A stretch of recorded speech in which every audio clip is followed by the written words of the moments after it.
glad that he has now a scram order on the OWI case that's pending before Judge Freshour. However, it's still a violation in this case to have been drinking. I'm not sure. I know the court generally will issue warrants pretty quickly when these things sort of come through. I'm not quite sure what happened here, but no matter what, it doesn't. Is there a warrant on issue? Welcome back to real courtroom drama. A 19-year-old defendant faces serious scrutiny after repeated contact with a protected victim. Prosecutors cite 50 calls, safety fears, and ignored court orders, while defense cries due process. Stay sharp. This case turns fast. Subscribe, like, and share for more dramatic breakdowns right now today. Court case, People versus Quadir Man. Assistant Public Defender Ben Benowitz on behalf of Mr. Mann, who is standing to my right. Sir, would you say your name for the record, please? Quadir Man. Thank you. Your Honor, we would like to set this matter for exam. Further, paying my attention and looking at the defendant's jail calls before he was released and after he was arraigned, he made 50 calls to the victim from his PIN to her listed number after being arraigned. And that doesn't count the day that he was arraigned after he was arraigned. That only encompasses days exclusively after he was arraigned. He calls her 50 times. So I have concerns, given that also to Raymond, the magistrate indicated his concerns that he will not follow court orders and that he would go back to contacting the victim as soon as he was released. And it seems that he didn't even do that prior to being released. He did it while he was still in custody. So I have concerns, given now that he is out, for safety. I also have concerns given the facts of this case in which his grandmother is the person who reported the crime after she awoke to blood-curdling screams from the victim and felt she had called 911 after hearing the victim being slapped. So I have concerns for safety given that he was contacting her excessively from jail. When was he released? I'm sorry, could you? When was he released from jail? I believe it was the 26th and he was arraigned on the 24th after being arrested on the 23rd. Could I attempt to respond, Your Honor? Go ahead. My response is primarily based on the facts of the case. This complaining witness stated she was not assaulted. The grandma did not witness any sort of assault. As the prosecutor told you, she said she heard something. So there's no witness that actually witnessed an assault. So then, Your Honor, the police say he's laying on a mattress with a blanket on him, which we would commonly call sleeping. The complaining witness tells the police he has a head injury from falling down, okay? So he's sleeping and has a head injury.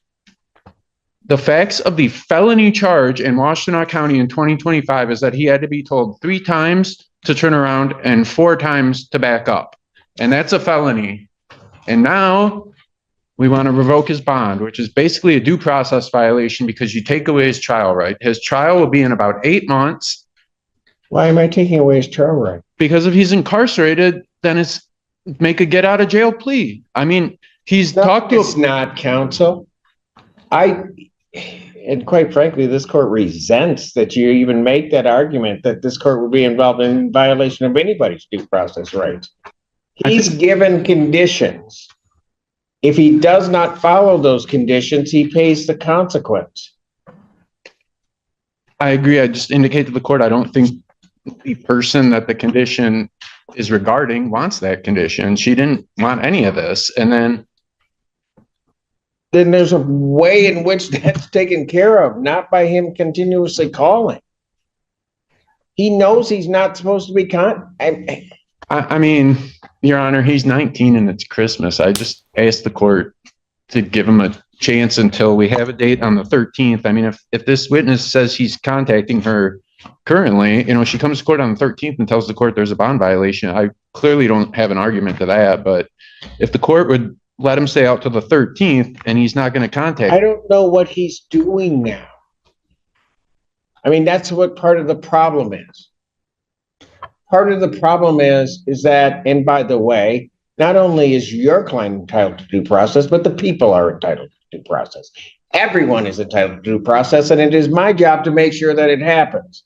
If I believe for whatever reason that he may be interfering with the people's due process rights to fairly present their witnesses and have their witnesses present, then I'll take action, which I'm about to do now. Right now, his bond is revoked. Defendant is remanded. Thank you.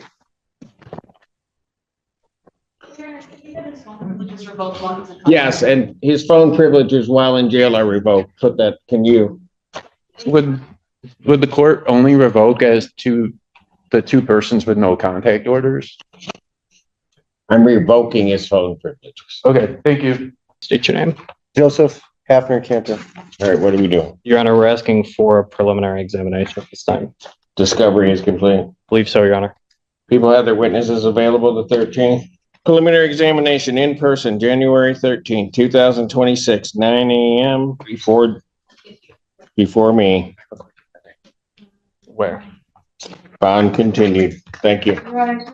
I think the last time we were here was December the 4th.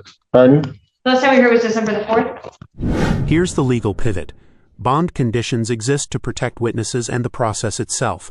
When a judge believes a defendant interferes, through calls, pressure, or risk, bond can vanish instantly. Freedom becomes custody. Do you side with safety concerns or the defense's due process argument watching unfold right before your eyes now? I have a violation dated December the 9th. Bond violation, of course.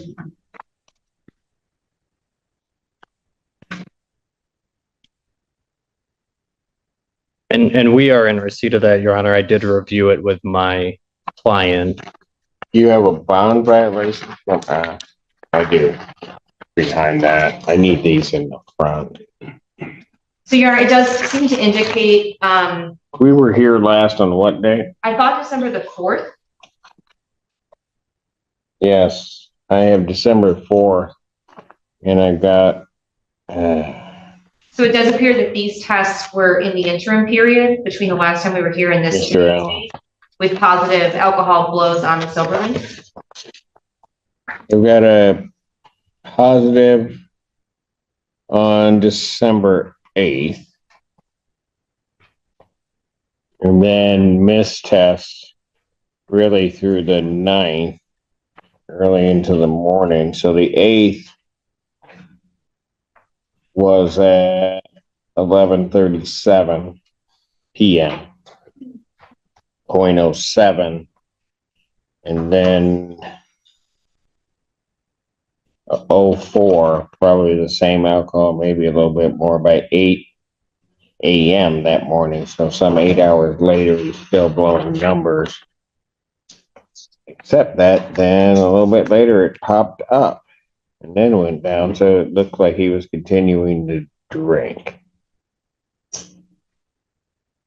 Then the worst thing happened. They spoke with him, and he said he didn't have any alcohol. And Your Honor, I believe Mr. Hafner Cantor is changing his position on that now. Really? He did appear on the same day that this violation report was submitted. He appeared before Judge Frushauer to be arraigned on a misdemeanor OWI. The misdemeanor OWI date of the alleged offense predates this case. I think it was just authorized later due to lab results. But nevertheless, he appeared for arraignment knowing that this violation was there, and it was addressed at that time by Judge Frushauer, who had him taken into custody with a $5,000 10% bond. I think the condition of that bond... On this case? He was taken into custody at the time of his arraignment. You're saying two different things to me. Her taking him into custody at the time of the arraignment is one thing. If she's taking him into custody on this case, that's a different thing and not something that I see in this file. And you're correct. What happened was, after the court considered this bond violation and received the report from his tether agent, bond was set in the amount of $5,000, 10%, with the condition that he be fitted with a scram tether before that bond shifts to a personal bond. So he was fitted with a scram tether. He remains on that scram tether since December 9th, and I don't believe he's had any violations. Mr. Hafner Cantor is employed and has stable housing with his employer in Saline. Your Honor, I would ask the court to consider continuing his bond, because I think him being on a scram tether is kind of the constant reminder he needs not to drink. I will note the present offense. I don't believe there are any alcohol-related allegations, but of course he does have a misdemeanor OWI, and he admits he has a drinking problem.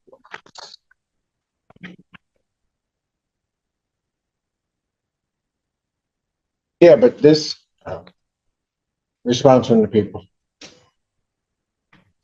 The people are glad that he has now a scram order on the OWI case that's pending before Judge Freshour. However, it's still a violation in this case to have been drinking. I'm not sure. I know the court generally will issue warrants pretty quickly when these things sort of come through. I'm not quite sure what happened here, but no matter what, it doesn't. Is there a warrant issued on this one?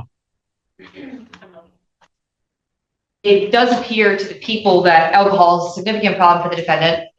It appears that SoberLink is not working. So I would ask that the court, at the minimum, order the scram in this case as well. Did he take the ETG? Doesn't look like it from this report. He did not give me one. So there was a warrant issued on this one, okay. Okay. Is it still out? For Mr. Hafford? Yeah. Okay.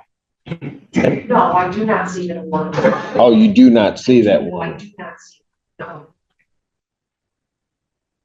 So the report says, I advised him to report to community corrections for an ETG urine test by end of the day. This is on 12/9. He said he had court and only had transportation there, doesn't have any money to take the urine test.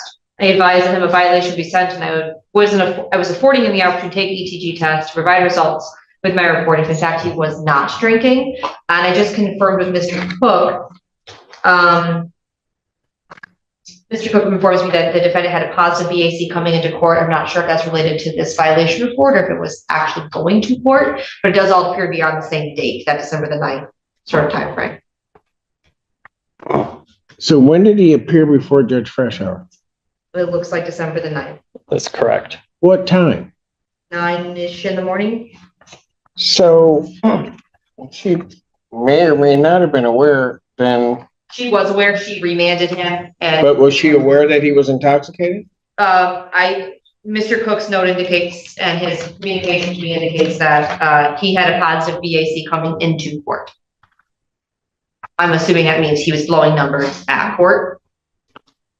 And I know that community corrections was there. Okay, I'm pretty much done. I mean, you drink coming into court, you drink in violation of my bond. I saw you 4 days beforehand. And no, May I speak? we don't do that. Say whatever you want.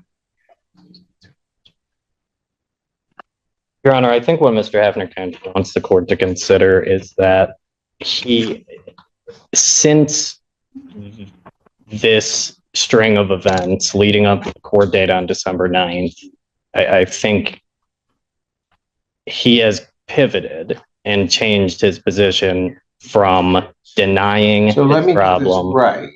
You're telling me that all of a sudden everything has changed. On December 8th, he's drinking. He's drinking well into the morning on December 8th. He has to appear in court, can't stop drinking, and then ends up at court that day. He talks to community corrections, I think, on that same day and just is absolutely lying to them. And somehow between now and that date, he has made a certain epiphany has occurred and he's made some miraculous transformation. Is that what you're telling me? Your Honor, I understand the court's concern. Mr. Hafner Cantor, when were you released from the Washtenaw County jail? Was it the following day or this? I was there for a week. I think I was released on the 19th or the 18th. So, Your Honor, he's strung together 10 days on a scram tether with no issues whatsoever. And I think that's what he wants the court to consider in reassessing bond here. I would ask the court to continue his bond based on the fact that he's come into compliance since being placed on the scram tether. He's in violation on my case, goes to another court drunk.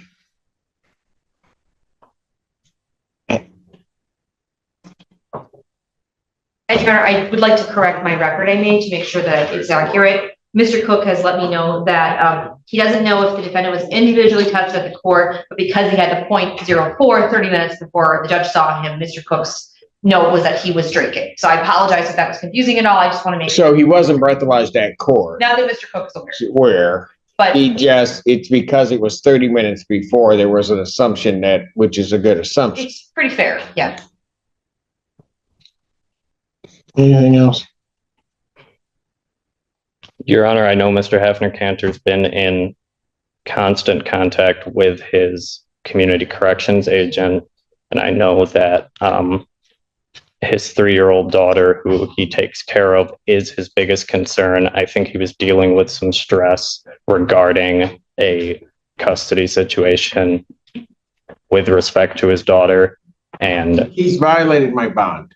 And then absolute disrespect showed up at another court, still under the influence of his drinking event that violates his bond in this case. And he's appearing at that time on an OWI. And he's not in any treatment. Anything else? Nothing from the view. nothing further, Your Honor. Bond revoked, defendants remanded. Your Honor, Yeah. and The 13th is, And with respect to that date, he does appear in district court on that same date. I'm not sure if the court wants to move it or if the jail would be able to accommodate that district court where? for the OWI case. Well, he wouldn't exam until much later. Which judge is the exam? Thank you. Thank you, Your Honor. Final outcome. The judge revokes bond, orders remand, and even cuts off jail phone privileges. In the second case, alcohol violations and dishonesty seal the same fate. Courtroom lesson: conditions matter, excuses don't. Like, comment, and subscribe for more shocking courtroom stories that unfold daily before judges nationwide right now today.